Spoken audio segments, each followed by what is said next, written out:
Hello అండి అందరికీ welcome back to our channel. నేను మీ ఆంధ్ర అమ్మాయి. ఎలా ఉన్నారు అందరూ? నేనైతే చాలా బాగున్నాను. మీరు కూడా బాగుండాలని ఆ దేవుని గట్టిగా కోరుకుంటాను. గట్టిగా ఏంటి కోరుకోవడం అని అనుకుంటున్నారా?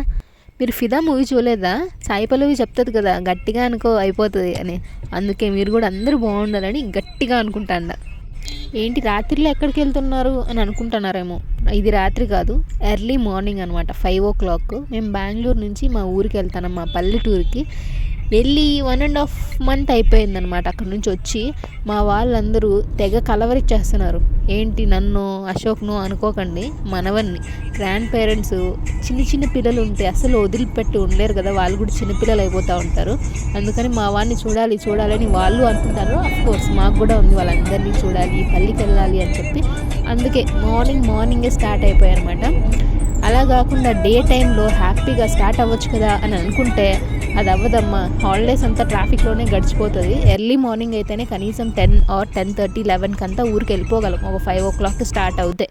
లేదంటే అంతే, ఇంకా జాగారము హాలిడేస్ మొత్తం ఆ ట్రాఫిక్లోనే అయిపోతాయి. మా వాడు కార్ ఎక్కేటప్పుడు మంచి జోష్తో ఎక్కుతాడు. అబ్బా నన్ను ఎక్కడికో తీసుకెళ్తున్నారు బయటికి, ఎన్ని రోజులకి రా అన్నట్టు ఫీల్ అయ్యి. కానీ కొంతసేపటికే జమ్మని నిద్ర వస్తుంది వానికి. ఎందుకంటే ఒక పక్క సాంగ్స్ పెడతాడు వాళ్ళ డాడీ, దేవుని పాటలు ఏవైనా. అవి వింటూ ఇంక కారు అలా స్మూత్గా పోతా ఉంటే మా వారికి బాగా నిద్ర వస్తుంది అనమాట. మా వాడికి బెంగళూరు అస్సలు బెంగళూరులా లేదు కదా, మినీ మనాలి లాగా ఉంది కదా. ముందర రోడ్డు ఎవరైనా లైట్స్ వేయకపోతే అసలు కనిపించట్లేదు రోడ్డు మీద కూడా, అంత మంచు పడుతూ ఉంది.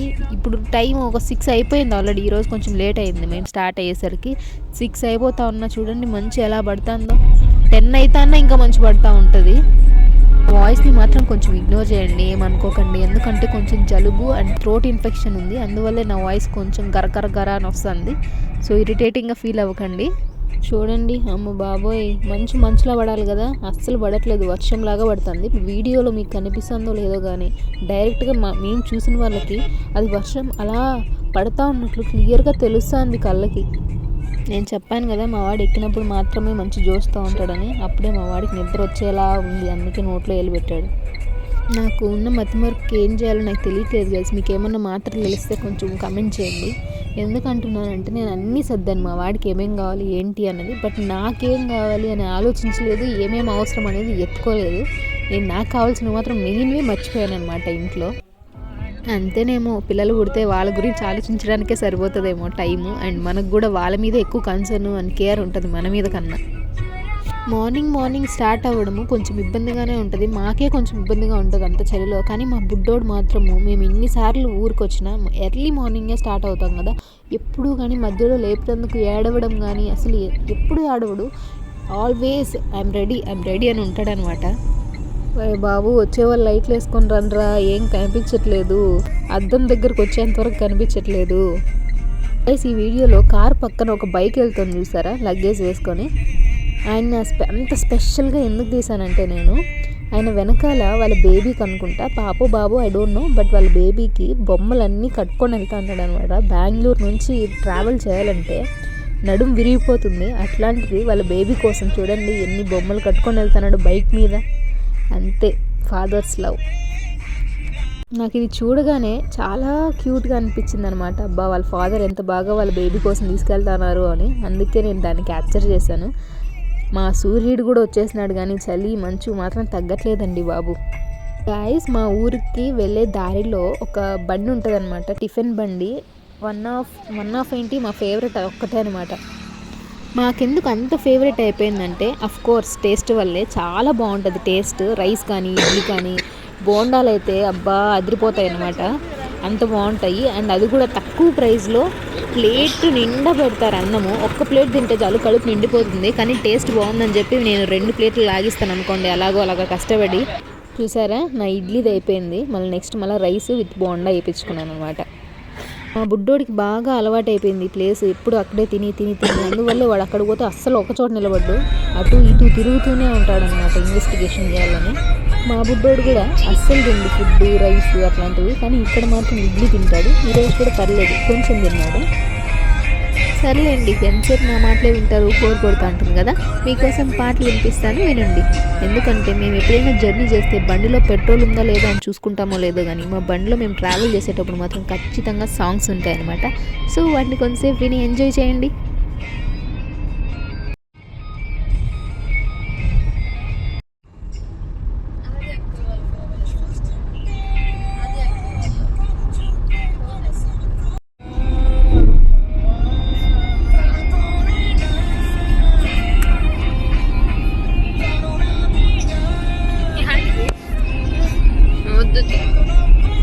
గాయస్, ఇక్కడ ఈ మొత్తం చెరువులాగా ఉంది కదా, దీంతో ఎన్ని తామర పూలు ఉంటాయో తెలుసా. కానీ ఎందుకో వీడియోలో మాత్రం కనిపించట్లేదు. మొత్తం కొంచెం కూడా స్పేస్ ఉండదు, చాలా ఉంటాయి. ఇంతకుముందు అయితే చాలా ఉన్నాయి, ఇప్పుడు కూడా ఉన్నాయి, బట్ అంత ఫుల్గా లేవు కానీ ఉన్నాయి, బట్ అవి కనిపించట్లేదు వీడియోలో. గైస్, ఈ కంపెనీ మాదే అనమాట. CEO మా హస్బెండ్ అశోక్ అనమాట. అశోక్ లేలాండ్ పేరు.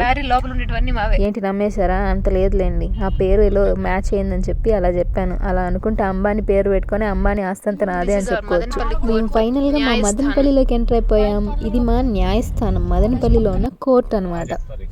ఇది మోస్ట్లీ ఈ ప్లేస్ కూడా చాలా మందికి తెలిసి ఉంటుంది మదనపల్లి వాళ్ళైతే. అండ్ మదనపల్లి జిల్లా చేసేసారండోయ్. జిల్లా చేసిన తర్వాత మేము ఫస్ట్ టైం వస్తాం అనమాట మదనపల్లికి. మదనపల్లి జిల్లాగా మారిన తర్వాత అదేంటోనండి బాబు, జిల్లాగా మారిన తర్వాత అంతే ట్రాఫిక్ పెరిగిపోయింది. అంటే జిల్లాకు తగ్గట్టు ఉండాలేమో ట్రాఫిక్ కూడా. మా మదనపల్లి జిల్లా అయినా సరే మా మదనపల్లి వాళ్ళు మాత్రం అస్సలు రూల్స్ పాటించరు. మా ముందర కూడా ఒక ఆయన అలాగే దూరేస్తాడు వచ్చి, ఇప్పుడు కూడా, అది కూడా ఫోన్ మాట్లాడుతూ. చూడండి, రూల్స్ మనం పాటిస్తే సరిపోతుందా? ఎదుటి వాళ్ళు కూడా పాటించాలి, అప్పుడే యాక్సిడెంట్స్ కాకుండా ఉంటాయి. మనం కరెక్ట్గా వచ్చి పక్కన వచ్చి దూరేసినా కూడా మనకు కూడా దెబ్బ పడుతుంది. గైస్, అన్నట్టు మీకు మదనపల్లి తెలుసా? ఎప్పుడైనా విజిట్ చేశారా? ఒకవేళ మీరు మదనపల్లేనా కామెంట్ చేయండి, చూద్దాం ఎంతమందికి తెలుసు అండ్ ఎంతమంది మదనపల్లికి చెందిన వాళ్ళు. అండ్ ద ఫేమస్ మదనపల్లి సంత ఇదేనండి. ప్రతి వారము మేము వచ్చి కూరగాయలు తీసుకునే సంత, బజారు చెప్పాలంటే మీకు అర్థం అవ్వాలంటే. మా భాషలో అయితే మేము సంత అంటాం. మేము ఎప్పుడు ఊరికి వచ్చినా సరే ఫస్ట్ ఇక్కడ ఆపాల్సిందే. ఎందుకంటే మా అత్తమ్మకి ఏమైనా కావాలా అని ఫోన్ చేసి కనుక్కొని, కూరగాయలు ఏదంటే ఏమైనా ఆనియన్స్ అలాంటివి అయిపోతే తనని అడిగి ఇక్కడ నుంచి తీసుకెళ్తాం ఒకేసారి, మళ్ళీ వచ్చే పని లేకుండా. కానీ మా అత్తమ్మ రీసెంట్గానే మదనపల్లికి వచ్చి వెళ్ళిందంట, అన్నీ తీసుకొని వెళ్ళిందంట. బట్ నూనె, శనగ్గింజలు, ఇంకోటి ఏదో చెప్పారబ్బా, గోధుమ పిండి, ఇవి కావాలి అని చెప్పారు. అవి మరి సంతలో దొరకవు కదా, మోర్కి వెళ్ళాలి. అందువల్ల మళ్ళీ ఇక్కడ నుంచి స్టార్ట్ అయ్యి మోర్కి వెళ్తున్నాం అనమాట. మేము బెంగళూరు నుంచి స్టార్ట్ అయినప్పుడు దారిలో ఒక కార్ కనిపించింది గైస్. నాకు ఏమన్నా ఉంది అసలు, అంటే చూడడానికి స్టైల్గా ఉంది. తర్వాత అశోక్ని అడిగా అది ఏం కారు, ఎంత ఉంటుంది కాస్ట్ అని అడిగితే అది స్పోర్ట్స్ కార్ అని చెప్పాడు. దాని కాస్ట్ వినేసరికి నాకు దిమ్మ తిరిగిపోయింది గైస్. నిజంగా కోట్లు పెట్టి కార్లు కొంటారు ఏమో, వాళ్ళకి అంత డబ్బులు ఉండుండొచ్చు మేబీ. ఆ కార్ కాస్ట్ 10 crores అంట. 10 crores. మనం మిడిల్ క్లాస్ ఫ్యామిలీస్ 1 కోటి రూపాయలు సంపాదించడానికి లైఫ్ అంతా సరిపోతుంది. అదేమన్నా మిగులుతుందా అంటే అస్సలు కాదు. మన బుడ్డోళ్ళ చదువులకి, వాళ్ళ కెరియర్కి మొత్తం ఖాళీ అయిపోతుంది. మళ్ళీ ఆ స్పోర్ట్స్ కార్లో ఏమైనా 10-20 మంది జనాలు పడతారా అంటే అస్సలు కాదంట. అది స్పోర్ట్స్ కారు, జస్ట్ 2 మాత్రమే కూర్చోగలరు అని చెప్పాడు అశోక్. అది విన్న తర్వాత నాకు నవ్వాలో ఏడవాలో తెలియదు. 10 కోట్లు పెట్టి కొన్న కారులో 2 మాత్రమే స్పేస్ ఉంటుందా? సర్లేండి. ఇది మా మదనపల్లి ఆర్టీసీ బస్ స్టాండ్. ఎవరైనా సరే మన ఆర్టీసీ బస్ స్టాండ్ దగ్గర నుంచే రావాలా, ఎక్కడికైనా వెళ్ళాలంటే ఇక్కడ నుంచే పోవాలా, అదనమాట క్రేజ్ మన ఆర్టీసీ బస్ స్టాండ్కి. మోస్ట్లీ చాలామందికి తెలుసు. మీరు ఎవరికైనా తెలిస్తే కమెంట్ చేయండి. అండ్ నా చెల్లెలు ఇంకా బస్ ఎక్కి మా ఊరికి వెళ్ళాలి, మా అత్తమ్మ వాళ్ళ ఊరికి రాకుండా మా ఇంటికి వెళ్తాండి. సో దిగేసి లగేజ్ కూడా తీసుకునేసిందనమాట. మా బుడ్డోడు ఒక పక్క చిన్ని వస్తాడు, ఇంకో పక్క వెతుకుతున్నాడు. మళ్ళీ చూశాడు, ఈ పక్క ఉన్నావా అని. చెప్పు. మా వాడు నా చెల్లెలు ఎక్కడైనా ఇంటర్వ్యూకి వెళ్తా ఉంటేనే ఇంట్లో నుంచి ఏడ్చేవాడు, అయ్యో వెళ్ళిపోతుంది నన్ను వదిలేసి అని. అలాంటిది ఇప్పుడు వేరే ఊరికి వెళ్తా అంటే మాత్రం నవ్వుతూ బాయ్ చెప్తున్నాడు. ఏమో మా వాడి మూడ్ స్వింగ్స్ ఎప్పుడు ఎలా ఉంటాయో తెలియదు అనుకోండి.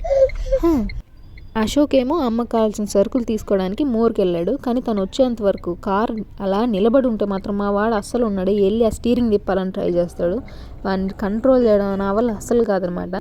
ఈ మోరు కొత్తగా మా ఊరికి వెళ్ళే దారిలో పెట్టారనమాట. మాకు కొంచెం దగ్గరగా కూడా ఉందనుకోండి. అబ్బా మా వాడేంటో అతి చేయకుండా కొంచెం చిల్ అవుతున్నాడు. అమ్మయ్య నేను బతికిపోయాను అనమాట. అలా నేను బయట ఏమేమి ఉన్నాయా అని చూస్తుంటే నా ముందర ఆటోలో చాలామంది ఆడవాళ్ళు మాల వేసుకున్నారు. కోర్స్ అబ్బాయిలే కాదు అమ్మాయిలు కూడా మాల వేస్తారు.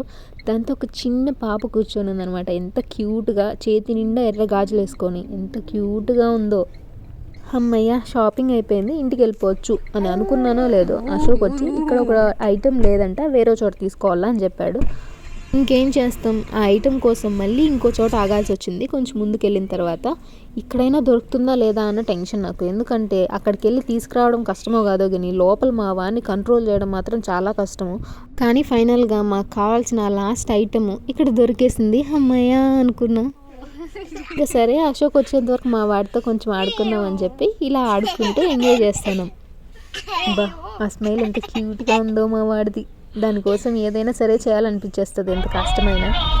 మా వాడు ఏంటి అసలు అర్థం కాదు. మా వాడే కాదు చిన్నపిల్లల్ని అర్థం చేసుకోవడం చాలా కష్టంలేండి. ఇంతవరకు అంత బాగా నవ్వుతూ ఆడుకున్నవాడు వాళ్ళ నాన్న వచ్చేసరికి ఆ స్టీరింగ్ నేను తిప్పాలి అని ఏడుస్తున్నాడు. మా వాడు ఆడుకునే బొమ్మకారం అనుకుంటున్నాడేమో దీన్ని కూడా. ఆ స్టీరింగ్ కోసం తెగ ట్రై చేస్తాడు, భలే ఏడుస్తాడు. ఆ ఏడు పాపడానికి మళ్ళీ ఆ బొమ్మ ఏదో ఉంటే టైంకి అది కాపాడింది నన్ను. నా పెళ్ళైనప్పటికీ ఇప్పటికీ చాలా మారాయి, కానీ మా రోడ్లు మాత్రం మారలేదు, అట్లే ఉన్నాయి. ప్రభుత్వాలు వస్తూ ఉన్నాయి పోతూ ఉన్నాయి మారుతూ ఉన్నాయి, కానీ మా రోడ్లు మాత్రం మారట్లేదు. రెండు వైపుల నుంచి రెండు పెద్ద బండ్లు వచ్చినాయంటే ఇంకంతే అక్కడ ఇరుక్కుపోవాల్సిందే. కనీసం సైడ్ ఇచ్చి పోవడానికి కూడా దారి ఉండదు. మధ్యలో అలా చిన్న మట్టి దారి తప్ప అటువైపు ఇటువైపు మళ్ళీ ఫారెస్ట్. ఈ దారిలో ఒకసారి వెళ్తే కనీసం 100 calories కొవ్వు కరిగిపోతుంది. ఎందుకంటే అలా ఉంటాయి గుంతలు. బ్రేక్ డాన్స్ వేసి ఆటోమేటిక్గా కొవ్వు కరుగుతుంది అనమాట. సర్లేండి ఇవన్నీ మాట్లాడుకున్నా మారేటివి కాదు, కానీ మేమైతే మా ఇంటికి వచ్చేసాం. కనిపిస్తుందా మా ఇల్లు? అదే వైట్ బిల్డింగ్ ఉంది కదా, అదే మా ఇల్లు అనమాట. ఎంత ప్రశాంతంగా ఉంటుందంటే మా ఇంటికి వస్తే. మా పొలం ముందరే ఉంటుంది పచ్చగా కనిపిస్తూ, ఎంత ప్రశాంతంగా ఉంటుందో. ఏంటబ్బా ఇంకా ఎంట్రీ లేదు, ఎవరిది అనుకుంటున్నారా? మా వాడు వాళ్ళ నానమ్మది. వెయిట్ చేస్తూ ఉంటుంది వాని కోసం. మా ఇంటికి మా అత్తమ్మ శివగామి, కానీ మా వాడికి మాత్రం చిన్నపిల్ల. వాళ్ళిద్దరూ మంచి ఫ్రెండ్స్ అనమాట, అలా కలిసిపోతుంది. ఇదిగో మా అత్తమ్మ వెయిటింగ్, ఎప్పుడెప్పుడు దిగుతాడా కారు నా మనవడు అని చెప్పి. సో ఇదన్నమాట ఈరోజు ముచ్చట. Thanks for watching, bye.